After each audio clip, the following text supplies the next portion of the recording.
Nah, jadi sebenarnya di week sekarang itu nggak banyak yang perlu kita pelajarin.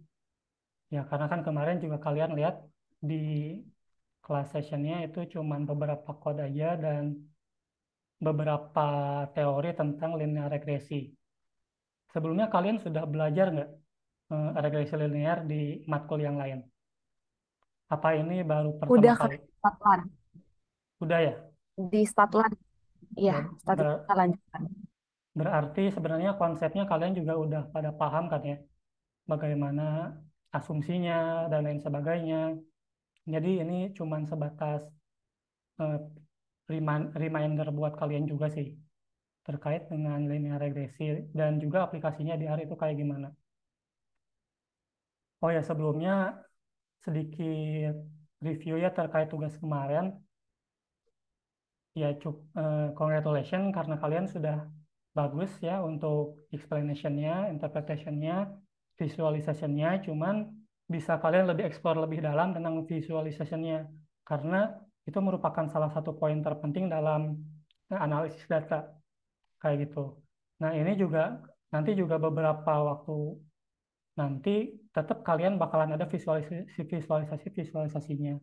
Nah, jadi kalian bisa dieksplor di sini ya sebenarnya tinggal dilihat aja sih dan kalian bisa langsung dicoba dan kalau misalnya nanti ada error-error bisa langsung searching.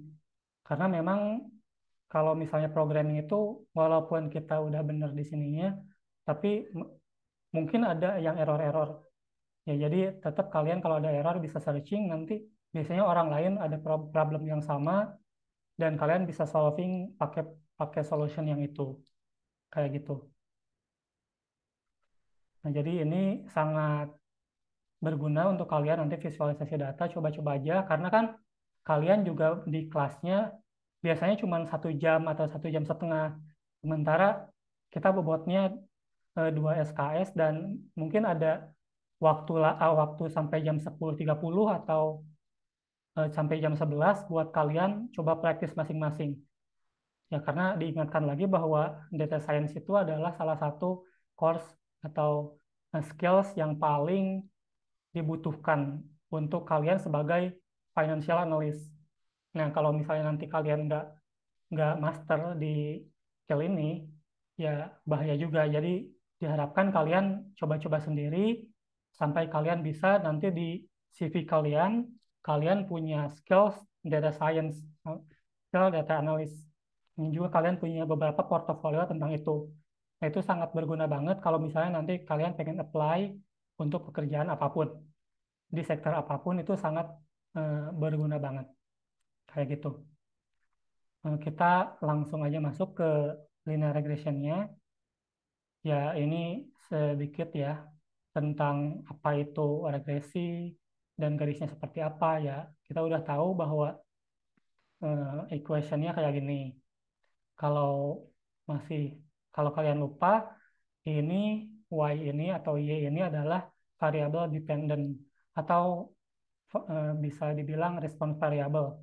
Nah, kalau alpha ini adalah intercept-nya atau titik yang mana bersinggungan dengan Y.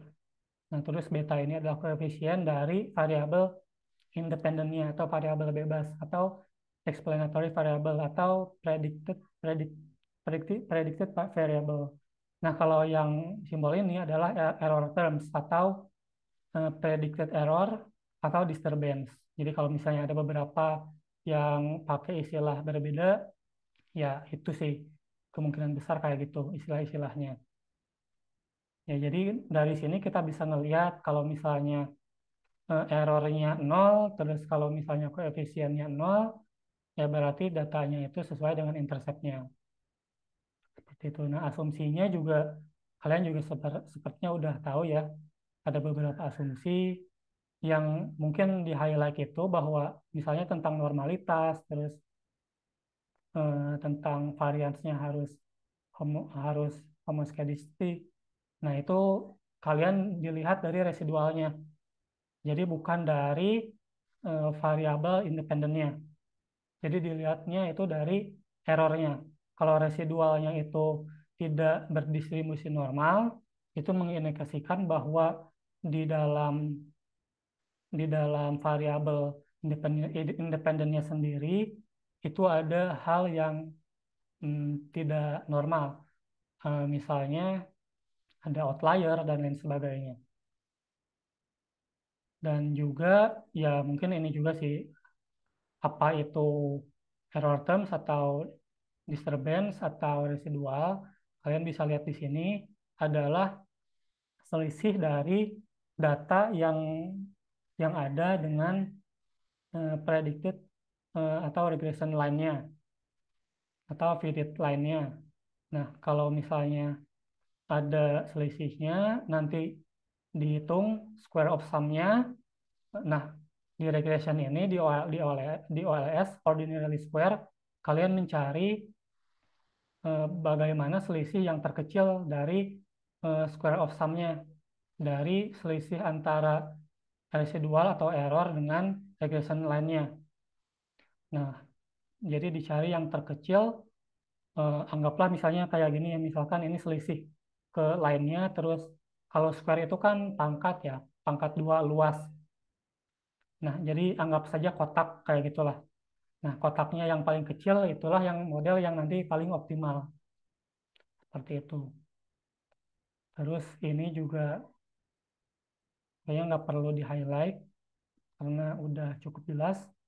Oh, mungkin untuk homoskedasticity-nya atau heteroskedastisitasnya, kalau misalnya eh, konstan variansnya, itu bisa dilihat dari bagaimana data itu berdistribusi. Kalau dari awal sampai akhir sesuai seperti ini, yaitu berarti konstan. Tapi kalau misalnya di awal distribusinya eh, simpangannya kecil, tapi di akhir itu jadi besar, berarti itu ada ketidakkonstanan dalam variannya. Seperti itu. Terus, nah kita masuk ke regression model yang ada di R-nya. Nah, kalian juga udah dicontohkan kan sama Mas Renji bagaimana tentang mm, membuat sebuah linear regression di R. Jadi kita modelnya itu seperti ini. Jadi ada fungsi Lm yang mana di dalamnya itu, di dalam parentesisnya itu, yang pertama di sini di paling kiri itu adalah y-nya atau dependent variabelnya. Terus di sini ada eh, tilde atau ya, sign kayak gini. Ini namanya tilde ya. Terus di sini ada independent variabelnya. Nah, di sini contohnya adalah poverty. Terus pakai koma, nanti kalian ketik datanya apa, dilihat dari data setnya yang mana, seperti itu.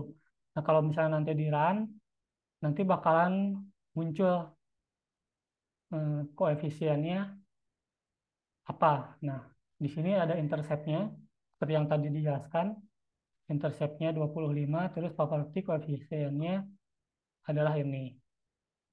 Nah, kalian juga kalau misalnya kalian pengen store datanya di environment, kalian harus state datanya kayak gini, kayak yang sebelum-sebelumnya. Nah, nanti baru bisa dipanggil terus-menerus. Nah, ini buat koefisiennya. Nah, terus buat summary-nya. Nah, buat summary-nya di sini di paling atas itu ada residual. Nah, kalau residual, kalian bisa mungkin lebih lebih dilihat di mediannya. Kalau misalnya mediannya itu mendekati 0, berarti data kalian itu, residual kalian, itu kemungkinan besar berdistribusi normal. Tapi kalau mediannya itu jauh dari 0, itu kemungkinan besar residualnya itu tidak berdistribusi normal dan harus ada perbaikan nantinya di datanya. Nah, di bawahnya lagi ada koefisien. Nah, di sini ada interceptnya, terus di bawahnya ada variabelnya. Kalau misalnya nanti ada banyak variabel, juga nanti akan ada beberapa estimasinya bagaimana, standar error. Standar error ini standar error dari estimasinya. Kalau misalnya di sini 0,18, standar errornya itu 0,03, berarti confidence intervalnya antara 0,1 plus minus dari standar errornya, yaitu 0,15 sampai 0, sekitar 0,21. Terus p-value itu adalah estimasi atau koefisien dibagi standar error. Nah, kalau misalnya p-value-nya semakin besar, berarti variabelnya itu semakin bagus. Tapi kalau misalnya semakin kecil mendekati 0, berarti eh, nggak bagus variabelnya. Nah, di sini juga ada p-value atau signifikansinya. Nah, bisa dilihat ini kan ada bintang-bintang nih. Nah, bisa dilihat di sini signifikansi codes-nya. Kalau misalnya bintangnya 3, berarti taraf signifikansinya alfanya itu 0, karena sangat mendekati 0. Ini kan 0,2 pangkat 16. 2 pangkat minus 16. Itu sangat mendekati 0. Terus ada bintangnya 2 itu 0,03, bintangnya 1 0,01, dan seterusnya. Nah, biasanya alfa yang kita bikin untuk data-data ekonomi itu sekitar di 0,05 alfanya. Nah, terus di sini ada residual standar errornya, terus R square-nya, ada multiple dan ada adjusted R square-nya. Nah, jadi di sini kita bisa melihat seberapa besar variabel yang kita assign ke model itu menginterpretasikan dependent variabelnya. Nah, kalau ini kan sangat kecil ya, cuma 0,001 atau 0,1%. Jadi interpretasinya adalah 0,1. Jadi variabel poverty ini menginterpretasikan atau menjelaskan 0,1% dari variabel BMI ini. Seperti itu. Terus ada F statistiknya. Di sini mengindikasikan modelnya itu, apakah modelnya itu diterima atau ditolak. Nah, di sini juga ada p-value-nya. Kalau misalnya pakai A, biasanya pakai p-value aja. Nah, karena di sini p-value-nya sangat besar, ya nanti kita lihat apakah itu ditolak atau diterima. Terus, ya ini buat ngelihat residualnya, edit value-nya. Nah, buat multiple linear regression-nya sama kayak tadi, cuman ditambahin aja di sininya. Variabel yang lainnya apa saja. Seperti itu. Ke bawahnya sama, nah kayak gini. Karena semuanya ini signifikan, berarti bisa semuanya bisa masuk ke dalam model terbaik nanti. Terus, nah di sini juga sama, ada R-square, ada F statistik.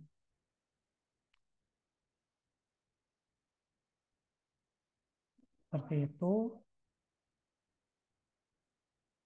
Terus ada, mungkin ini nggak perlu dulu dibahas.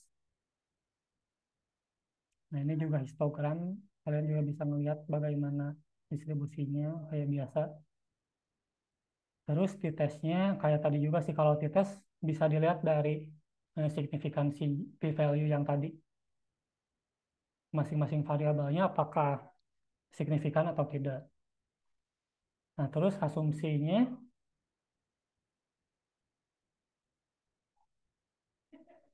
ada 4. Di sini ada 4 plot. Nah, penjelasannya juga kalian bisa lihat di sini ya. Kalau misalnya residual sensitivity-nya itu seperti ini, berarti eh, itu menandakan linearity-nya itu sesuai atau bagus. Terus ada QQ normal QQ. Nah, di sini kalian bisa untuk melihat apakah modal itu sudah atau residual itu sudah berdistribusi normal. Nah, kalau misalnya ini kan dari sini sampai sini kan itu sesuai dengan garis yang dot ini kan, des, atau garis titik-titik ini.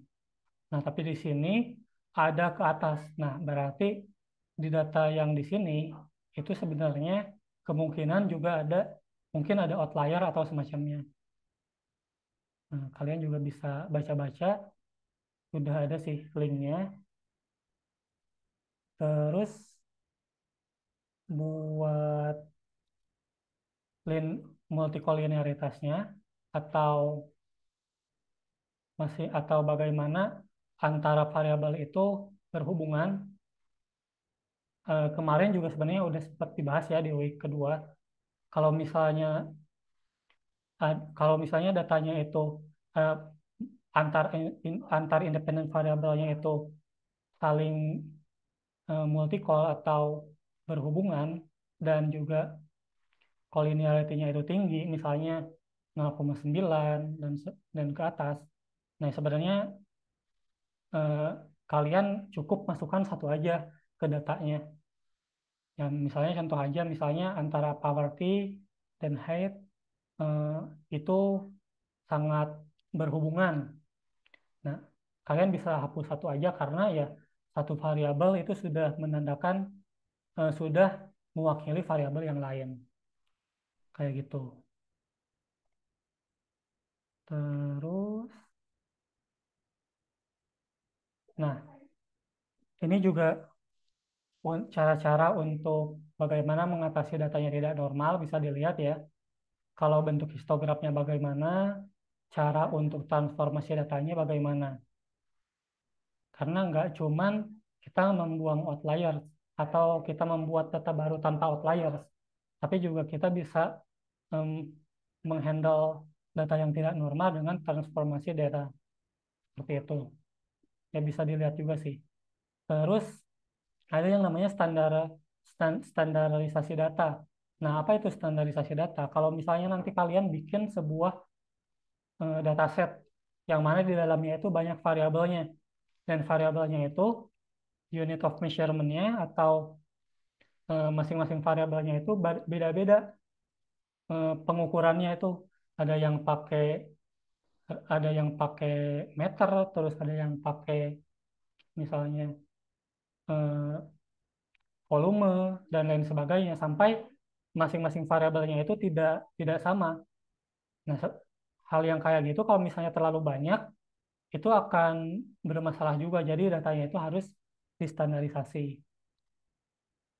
Nah, ini juga bisa kalian baca-baca FIV untuk selain yang tadi ya, plot, selain dari visualnya, kalian juga bisa melihat dari variance inflation factor, yang mana kalau misalnya FIV-nya itu lebih besar dari 10, berarti ada multicol di variabel kalian. Nah, kalau autokorelasi sebenarnya ini buat nanti di week selanjutnya ya tentang time series.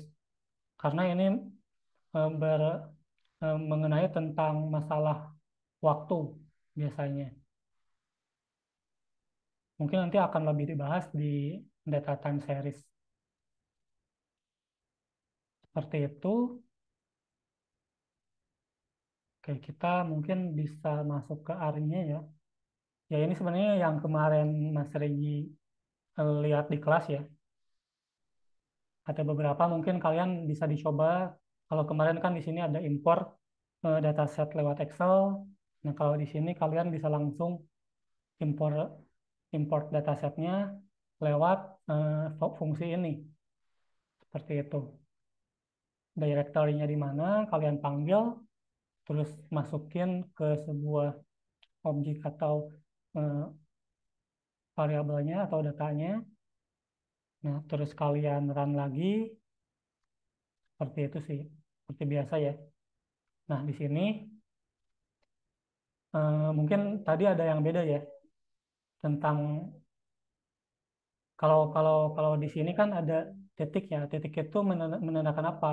Titik itu menandakan bahwa semua variabel yang ada di sini itu dimasukin ke dalam persamaan regresi ini. Kalian lihat summary-nya, ya kayak tadi juga seperti yang sudah dijelaskan. Terus di sini ada yang tidak signifikan, berarti kalian bisa dibuang saja untuk model terbaiknya, karena kita cuma mencari model yang signifikan. Nah, terus di sini eh, bisa dilihat di ggplot-nya. Nah, apa itu game point, apa itu start smooth, apa itu game segment, ya kalian bisa langsung aja ya F1 atau kalian bisa cari apa itu game segment dan sebagainya, fungsinya itu untuk apa, dan argumennya ada apa aja bisa dicari juga. Nah, di sini kita mencari bagaimana si data ini, si data tabungan keluarga terhadap total pendapatan. X-nya tabungan keluarga, bisa lihat di sini, terus Y-nya itu total pendapatan. Yang mana eh, di sini tuh adalah, kalau buat Pion segmen, di sini tuh adalah menunjukkan eh, bagaimana data tabungan keluarga itu ke titik atau prediksi atau model yang sudah diprediksikan atau garis ini. Nah, sebenarnya kalau di sini kan nggak masuk ke sini ya. Tapi kalau misalnya di data yang lain bisa juga kayak gini. Jadi si garis merahnya itu sampai ke regression line-nya kayak gitu. Nah, yang perlu kalian highlight juga bahwa walaupun mungkin nanti ada outlier dan lain sebagainya, misalnya datanya di sini seperti yang dijelaskan di sesi kelas, ya kalian juga harus interpretasikan kenapa ada data seperti ini, terus kenapa ada data yang seperti ini. Nah, sebelum kalian juga menginterpretasikan data yang homogen atau data yang sama variansinya, distribusinya seperti ini. Ya, jadi dalam data analis atau data science itu tidak ada data yang sia-sia. Jadi kalau misalnya nanti ada outlier juga, kalian coba aja jelaskan kenapa bisa outlier itu ada. Seperti itu. Terus ini juga buat ngelihat multikolinearitasnya, karena di sini tidak ada yang lebih dari 10. Nah, sebenarnya masing-masing ini tidak berhubungan antara independen variabelnya. Ya, bisa dilihat aja sih ya, kekayaan keluarga itu pasti nggak berhubungan dengan tabungan keluarga. Seperti itu. Terus dilihat di autoplot, ini juga sama kayak tadi ya, interpretasinya. Terus mungkin hmm, mungkin ada beberapa tambahan ya bisa kalian lihat contohnya di sini, karena kan kalau ini biasanya kan kalian di screenshot atau apa output dari konsol ini, misalnya summary ini.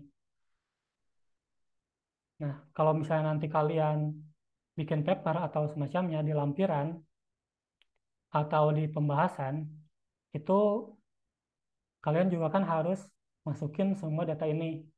Nah, kalian bisa save si output itu, konsol dari output tadi, pakai cara yang ada di sini. Nanti kalian bisa coba sendiri juga buat nge-save-nya. Nah, ini udah ada sih bagaimana tahapan-tahapannya supaya data yang ada di sini itu bisa ke-save ke text file kayak gitu. Jadi nanti kalian bisa dicoba karena biasanya kita membutuhkan lampirannya juga seperti itu. Terus ini contoh aja sih, contoh bagaimana normality test. Kalau tadi kan dengan visual ya, dengan plot. Nah, kalau di sini kita mencari normalitas, uji normalitasnya dengan sebuah code atau dengan sebuah function. Nah, kalian juga bisa coba-coba karena kalau misalnya kita pengujian itu biasanya nggak cuma pakai plot yang kayak tadi kayak ini, tapi kita juga perlu lebih jelasnya lagi dengan bagaimana output dari masing-masing pengujian itu. Kayak tadi ya, kayak FIV ini. Kalau di sini kan di plot kan misalnya kayak tadi ada beberapa multikolin beberapa hubungannya yang termasuk. hubungan antara masing-masing variabelnya. Tapi di sini kalian juga bisa melihat yang lebih jelasnya seperti apa. Nah, jadi nanti kalau misalnya kalian bikin sebuah tugas, kalian bikin plotnya bikin, dan juga fungsinya juga mesti dibikin antara masing-masing pengujian atau antara masing-masing hipotesis yang kalian buat. Nol hipotesisnya bagaimana, alternatif hipotesisnya bagaimana. Jadi kalian acuannya itu dari plot dan juga dari fungsi yang kalian state atau yang kalian running di R script-nya. Seperti itu. Terus ini juga ada contoh bagaimana ketika kita banyak data yang berbeda. Nah, salah satunya adalah dengan mencari JIT score-nya seperti apa. Jadi nanti datanya itu terstandarisasi. Nah, kalau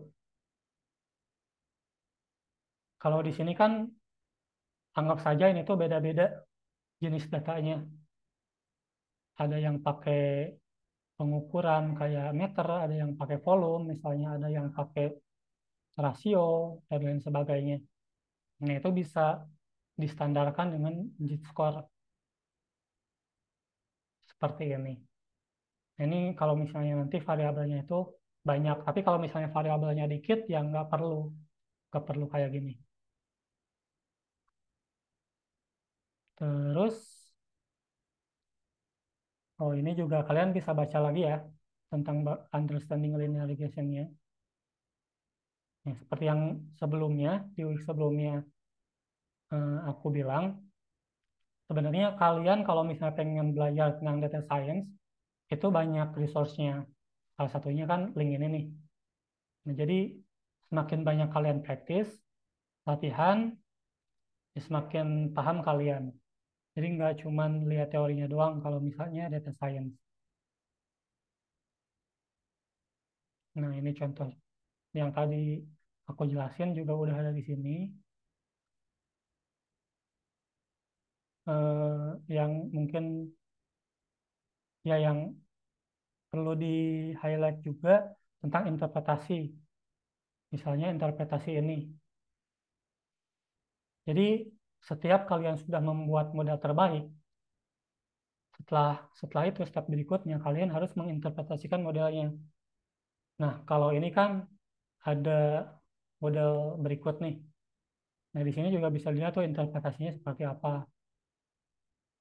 If an NBA player scored 0 points during a session, that player would make uh, beberapa dolar, one berapa million dolar on average. Then for each additional point they scored during the session, they would make sekian dolar seperti itu. Jadi setiap kalian sudah membuat model apapun itu, linear atau time series dan lain sebagainya, step selanjutnya adalah interpretasikan model kalian. Dan setelah kalian menginterpretasikan modelnya seperti apa, kalian juga bisa mencari rekomendasi untuk kebijak decision making. Misalnya kalau misalnya seperti ini, real case-nya kalian punya rekomendasi apa supaya di dalam practice real case-nya itu ada sebuah decision making yang baik dari data yang kalian punya, dari model yang kalian berikan. Seperti itu. Jadi model terbaiknya apa, setelah itu interpretasinya bagaimana, dan jangan lupa rekomendasi kebijakannya itu bagaimana. Setiap task, assignment, itu biasanya seperti itu. Oke, sebenarnya itu aja sih. Ada yang masih kurang jelas nggak? Atau yang perlu ditanyakan?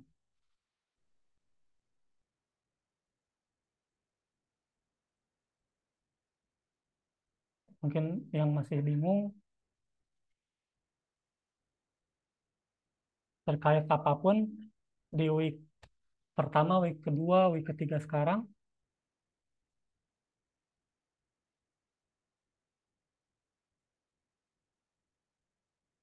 nggak ada ya.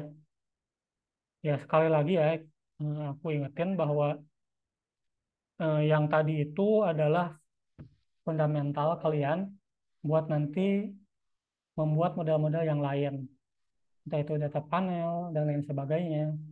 Yang summary tadi itu pasti selalu harus dibuat. Oh ya, satu lagi mungkin ya. Contoh yang kemarin,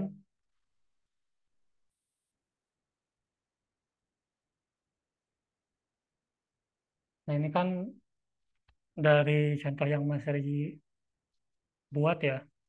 Di sini kita bisa lihat setiap task atau assignment kalian diawali dengan preliminary atau pendahuluan atau introduction-nya. Latar belakangnya seperti apa, background-nya, purpose-nya seperti apa.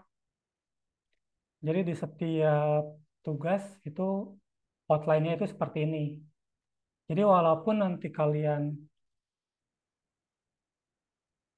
acuan intinya itu adalah ke modelnya, cari modelnya, tapi teorinya juga harus dimasukkan.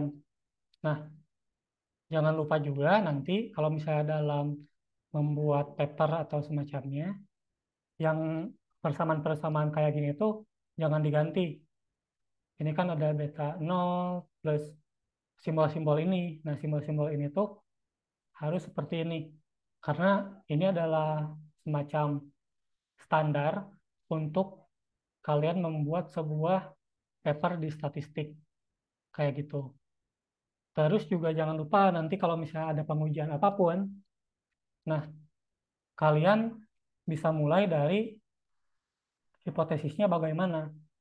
Jadi di setiap pengujian atau di setiap hal model yang kalian bikin, awalnya itu kalian juga harus state tentang hipotesisnya bagaimana, null hipotesisnya, terus alternatif hipotesisnya, baru nanti kalian buat statistik ujinya, terus tes statistiknya, masukin juga. Nah, terus kalian juga masukin kriteria penolakannya bagaimana.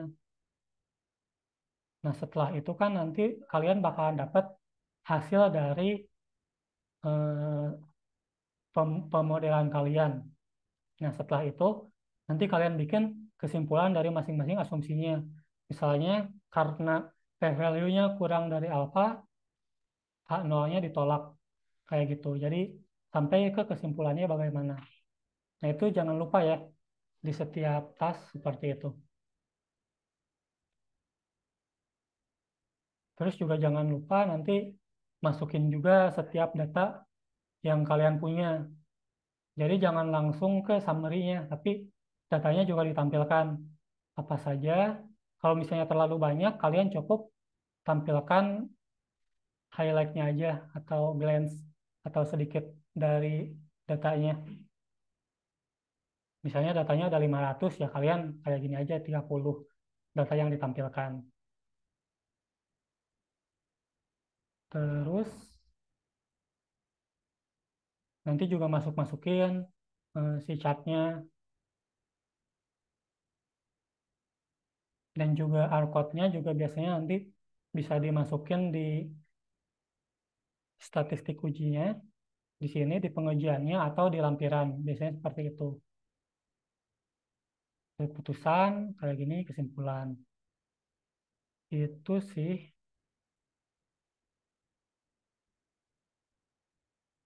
Oh ya, jangan lupa juga kalau misalnya nanti kalian bikin sebuah model kan awalnya eh, asumsi modelnya itu biasanya nggak sama dengan model akhirnya. Misalnya di sini model awalnya kita pengen buat sebuah model dengan 5 variabel. Ternyata yang signifikan itu cuma ada 2 variabel, independen variabelnya. Nah, dari situ kalian juga harus bikin pengujian lanjutan, yang mana kalian sudah mengeliminasi variabel-variabel yang tidak signifikan. Nah, kalian bikin lagi modelnya, terus kalian bikin summary-nya lagi, dan kalian uji asumsi lagi sampai beres. Seperti itu. Kalau misalnya dalam pengujiannya ada yang tidak memenuhi hipotesisnya tertolak, berarti kalian juga harus membuat data itu menjadi terpenuhi. Entah itu kalian transformasi, entah itu kalian menghilangkan outlier di dalam model yang baru dan lain sebagainya. Sampai ya kalian mendapatkan model terbaik. Setelah itu interpretasi dan kalian bikin rekomendasi kebijakannya di kesimpulan. Itu aja. Sepertinya nggak ada lagi sih yang perlu dibahas.